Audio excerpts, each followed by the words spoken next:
গন্ধর জন্য ভাত খাওয়া না যায়, মাসির জন্য ভাত খাওয়া না যায়। 2 দিন পরে তো মুসুরির তলে খাওয়া খাবে ভাত আমার।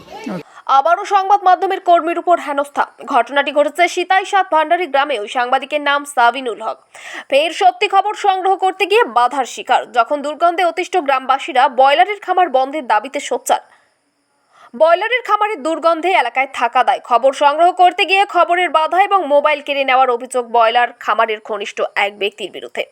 অভিযোগ দায়ের সিতাই থানার। ঘটনাটি ঘটছে সিতাইয়ের সাত ভান্ডারী এলাকায়। স্থানীয়দের অভিযোগ, বয়লারের খামার দোয়ার স্থানীয় শিশুরা বিভিন্ন রোগে ভুগছে, পাশাপাশি মাছের উপদ্রব বেড়েছে, ফলে এলাকার বাসিন্দাদের সমস্যার হতে চলেছে। জানিয়েও কাজের কাজ কিছুই হয়নি বলে অভিযোগ। আজ সকালবেলা বিভিন্ন জায়গায় আবারও অভিযোগ জানিয়ে ক্ষোভ প্রদর্শন করেন এলাকার বাসিন্দারা। সেই খবর সাংবাদিকরা সংগ্রহ করতে গেলে খামারের মালিকের ঘনিষ্ঠ এক ব্যক্তি সাংবাদিক সাবিনুল হকের উপর হেনস্থা করে এবং মোবাইল কেড়ে নেয়। এই ঘটনাটির তীব্র নিন্দা জানান এলাকার বাসিন্দারা। এই বিষয়ে স্থানীয় এক বাসিন্দা, বেশিরভাগ মানুষ বিভিন্ন রোগে ভুগছে, দুর্গন্ধে থাকা দায়, পাশাপাশি সেই খামারের ভিতর নেশার সামগ্রী বিভিন্ন সময় পাওয়া যায়। তাই প্রশাসনের দৃষ্টি আকর্ষণ করে তারা জানান অবিলম্বে সেই খামার বন্ধ করে দিতে হবে। এই বিষয়ে সিতাই প্রেস ক্লাবের সভাপতি, এই ঘটনার সত্যি নিন্দনীয়।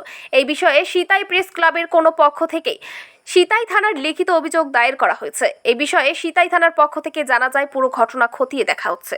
গিয়ে সাংবাদিকদের উপর আক্রমণ, কি বলবেন? এটা অন্যায়, এটা অন্যায় করছে উনি। আপনারা তো দেখেছেন ঘটনা? সবাই দেখেছি, সবাই দেখেছে, এটা অন্যায় করছে উনি। যে ব্যক্তি এরকম করলো তার নাম কি? প্রদীপ বর্মন। বাবার নাম ভেসলা কেতলা। এখানেই বাড়ি? হ্যাঁ, বাড়ি আর সাত ভান্ডারী। উনি কি কোনো দলের সাথে যুক্ত? উনি মনে হয় মাল টাল খেয়ে আসছে, দলের সাথে যুক্ত না হলে তো মানে ও মাল খেয়ে আসতো না। মানে কিছু খোয়াইছে, মালটাও খোয়া পাঠিয়ে দিছে। আপনারা কি চাইছেন তাহলে? ওদের শাস্তি দাবি করি। কি নাম আপনার? আব্দুল মিয়া। এই জায়গাটার নাম? সাত ভান্ডারী। যে আপনারা যেই ফার্ম দিয়েছেন, এই ফার্মের দুর্গন্ধের ফলে হচ্ছে পাড়া প্রতিবেশী যে শিশুরা সবাই অসুস্থ হয়ে পড়ছে, বিষয়টা নিয়ে কি বলবেন? অ্যাকচুয়ালি আমি তো একটা মানে 3টা লট হবে, এটা তো প্রথম লট না যে এরকম কিছু ব্যাপার আছে। আর হচ্ছে সে গন্ধর বিষয়, আমি প্রথম লাটটা করছিলাম সেরকম কিছু হয়নি, কিছু প্রবলেম আসেনি। সেকেন্ড লাটটায় আমি মানতেছি একটু আমার ম্যানেজমেন্টের জন্য হালকা একটু হয়তো গন্ধ ছড়িয়েছে। তো আমি পাড়াপতির কাছে রিকোয়েস্ট করছিলাম যে কী কয় আমাকে আর একটা চান্স দেওয়া হোক, যেহেতু আমি এত টাকা ইনভেস্ট করেছি। আমি তো আর অন্য এই ইয়েতে ট্যাক্সারে অন্য কিছু ব্যবসা হওয়ার এখন খুব সম্ভাবনা কম।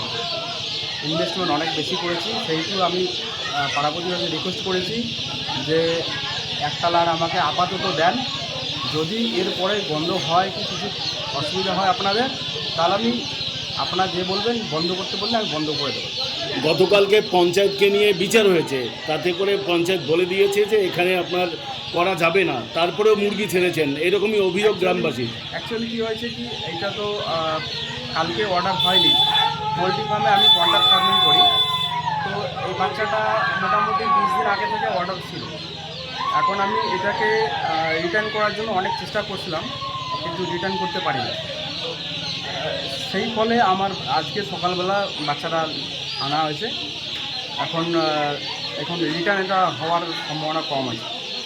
এখন জনগণের যে ক্ষোভ, জনগণের যে রোষ, তাতে করে তারা বলছে যে আপনার এখানে ফার্ম রাখতে দেবে না, এবং তারা পুলিশকেও জানিয়েছে, আর পুলিশও এখানে এসছিল। তারপরে এখন আপনি কি করবেন, কি সিদ্ধান্ত নিচ্ছেন? এখন আমার সিদ্ধান্ত এটাই, আমি রিকোয়েস্ট করছি যে একটা যেহেতু বাচ্চা ঢুকে গেছে, এটা আমার এখন রিটার্ন করার কোনো ইয়ে নাই। এটা তো ইনভেস্টমেন্ট অনেক বেশি হয়ে গেছে। পাবলিকের বক্তব্য যেটা, যে এই বাচ্চাটা ঢোকানোর আগে তোমাকে নিষেধ করা হয়েছিল এবং পঞ্চায়েত সে নিষেধ করেছে, পুলিশও এসেছিল, তারপরে তুমি জোর জবরদস্তি করে বাচ্চাটা ঢুকিয়েছো। এবারে ওরা বলছে যে না, আমরা ওটা মানবো না, বেলা 2টো নাগাদ তাদেরকে সময় দেওয়া হলো, এরকমটাই বলছে। কি বলবে এইটা?